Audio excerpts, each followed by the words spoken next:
જો વિદ્યાર્થી મિત્રો આજે આપણે મિશ્ર મધ્યકનો અભ્યાસ કરીશું. મિશ્ર મધ્યકના આપણી પાસે આજે 5 દાખલા છે તે 5 દાખલાનો આપણે અભ્યાસ કરીશું. બે પાળીમાં કામ કરતા એક કારખાનાના 400 કારીગરોનું સરેરાશ વેતન.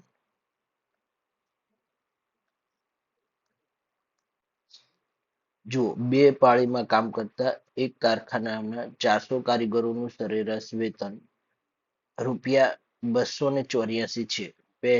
પહેલી પાળીમાં કામ કરતા 100 કારીગરોનું સરેરાશ વેતન 290 છે. બીજી પાળીમાં કામ કરતા કારીગરોનું સરેરાશ વેતન શોધો. બે પાળી એટલે N1 અને N2 બરાબર. એટલે આમાં તમને બે પાળીના એક કારખાનાના 400 કારીગરોનું સરેરાશ વેતન એટલે શું થશે જુઓ. જે પ્રથમ છે ને એ તમારે જો બે કારખાના એટલે કે અહીંયા તમારો N કેટલો થશે? એક કારખાનાના બે પાળીના તમને આપેલા છે બરાબર. બે પાળીના શું આપેલા છે? સંખ્યા કર્મચારીઓ એટલે N 400 થશે. N1 N2 x બાર 1 x બાર 2. હવે જુઓ N1 કેટલા થશે? તો કોઈ કે પહેલી પાળીમાં કામ કરતા 100 કારીગરોનું સરેરાશ વેતન 290 એટલે પહેલે N1 100 અને એનું વેતન 290. જ્યારે એ પહેલી પાળીમાં 100 હોય તો બીજી પાળીમાં કેટલા હોય? 300 હશે બરાબર. અને x બાર 2 આપણને નથી આપ્યું. જુઓ અને તમને કીધું 400 કારીગરોનું સરેરાશ વેતન 284 આપેલું છે. એટલે 400 કારીગરોનું પાછું કમ્બાઈન એક્સ બાર આપણને આપેલો છે. કેટલું આપેલું છે? તો કઈ જુઓ 284. એનો અર્થ શું થયું? તમારે એક્સ બાર 2 આમાં ફાઇન્ડ કરવાનું છે. તો આપણે જુઓ મિશ્ર મધ્ય કમ્બાઈન મીન બરાબર આપણે શું લખીશું? N1 x બાર 1 પ્લસ N2 x બાર 2 છેદમાં N1 પ્લસ N2 284 N1 100 કૌંસમાં x બાર 1 290 પ્લસ N2 300 x બાર 2 આપણને આપ્યું નથી બરાબર. N1 કેટલા છે? 100 પ્લસ 300 એટલે અહીંયા આવશે 284 ગુણ્યા 400 બરાબર 100 ગુણ્યા 290 પ્લસ 300 x બાર 2. હવે જુઓ 284 ગુણ્યા 400 કરશો ને એટલે 1,13,600 આવશે. 1,13,600 બરાબર 29,000 બરાબર પ્લસ 300 x બાર 2 1,13,600 માઇનસ 29,000 ભાગ્યા 300 બરાબર x બાર 2. x બાર 2 શું આવશે? તો કઈ જુઓ અને બાદ કરશો એટલે અહીંયા તમારે કેટલા રહેશે? 282. x બાર 2 282. આ રીતે તમારે સરેરાશ કામદારો નું વેતન બાકી છે તે મેળવવાનું છે. હવે જુઓ પુરુષ અને સ્ત્રીઓનું એક સમૂહ માટે તેમની ઉંમરની સંયુક્ત સરેરાશ 36 વર્ષ છે બરાબર. સંયુક્ત સરેરાશ એટલે મિશ્ર મધ્યક આપેલો 36 વર્ષ. પુરુષોના સમૂહની સરેરાશ ઉંમર 42 વર્ષ અને સ્ત્રીઓના સમૂહની સરેરાશ ઉંમર 30 વર્ષ. સમૂહના પુરુષો અને સ્ત્રીઓનું ટકાવારી દેખો. જુઓ પુરુષ અને સ્ત્રીઓનું સંયુક્ત કેટલું આપેલું? કમ્બાઈન એક્સ બાર જુઓ 36 વર્ષ તો કમ્બાઈન એક્સ બાર 36 થશે. પછી એક્સ બાર 1 કેટલું આપેલું છે પુરુષોનું?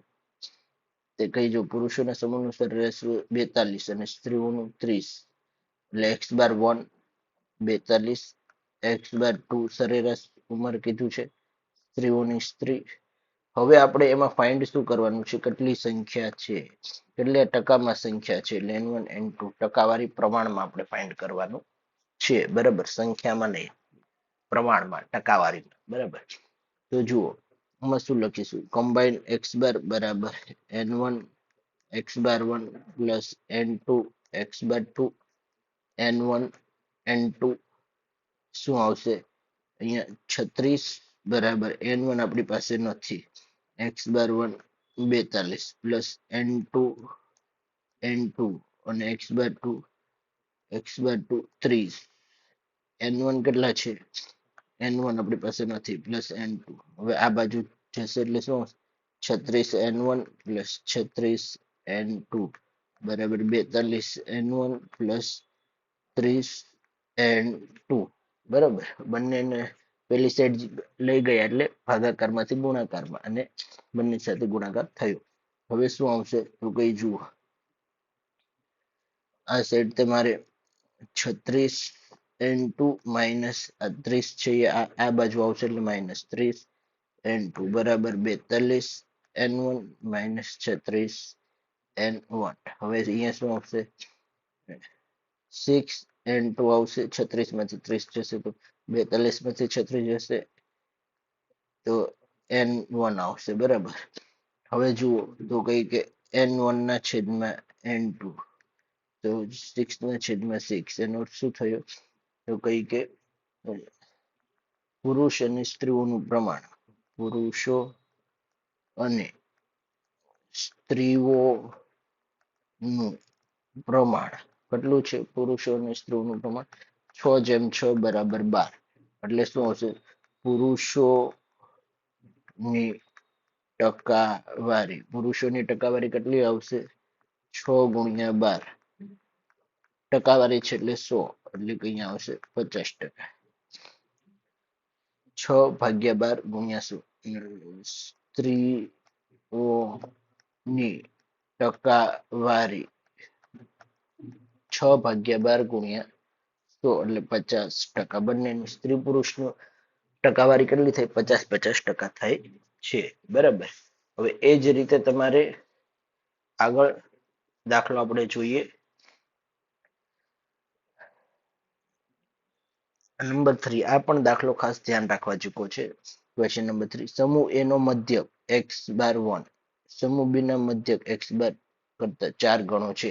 એટલે કે x બાર 2 1 હોય તો સમૂહ A નો મધ્યક કેટલો હોય, 4 હોય. બરાબર, એટલે એનો અર્થ અહીંયા તમે જુઓ, એવું કહે છે ક્વેશ્ચન નંબર 3, x બાર 1 અને x બાર 2 એ આના કરતા 4 ગણો, એટલે આને આપણે x ધારીશું તો આને આપણે કેટલા ધારીશું, 4x. બરાબર, પેલાને x ધારીએ તો 4x.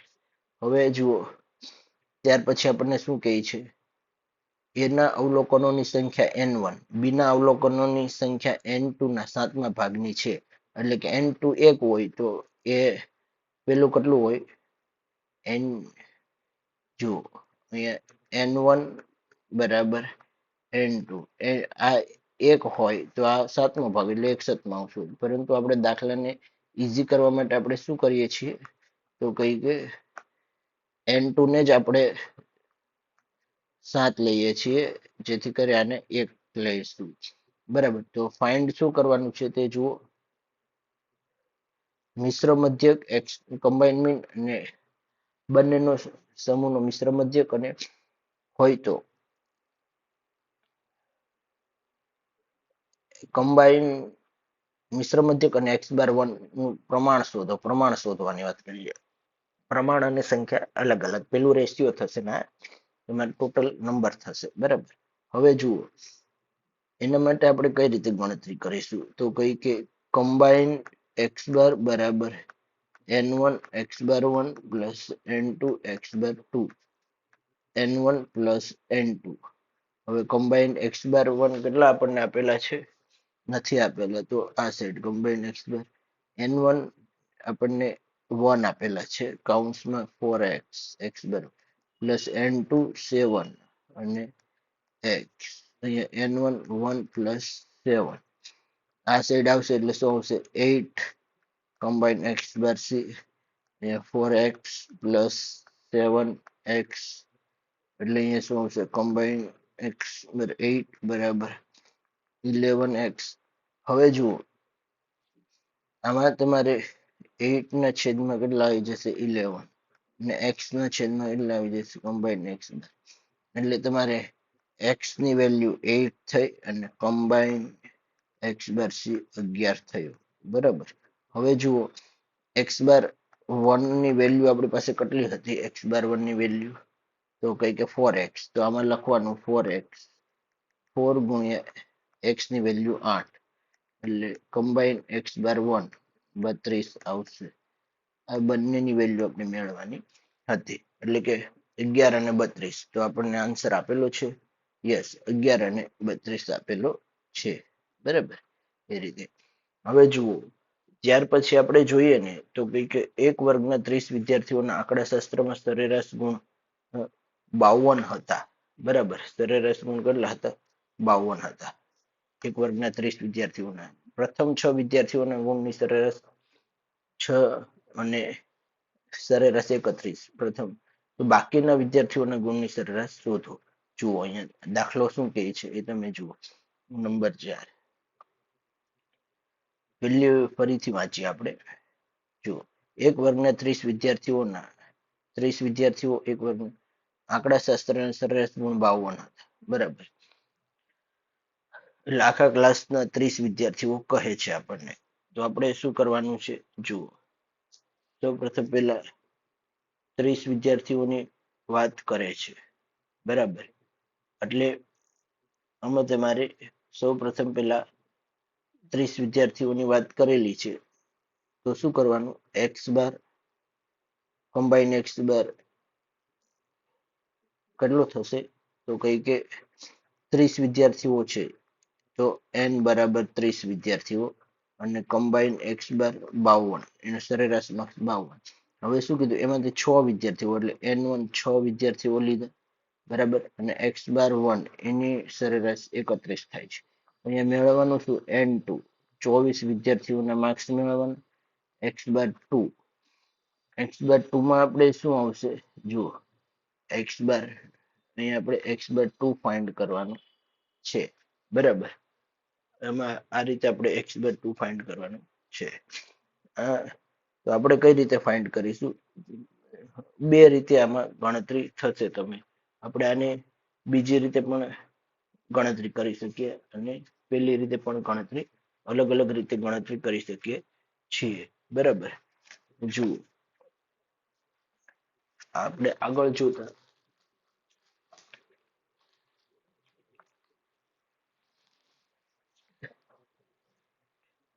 આને આપણે જુઓ સૌ પ્રથમ પહેલા શું કરીશું તો કઈ કે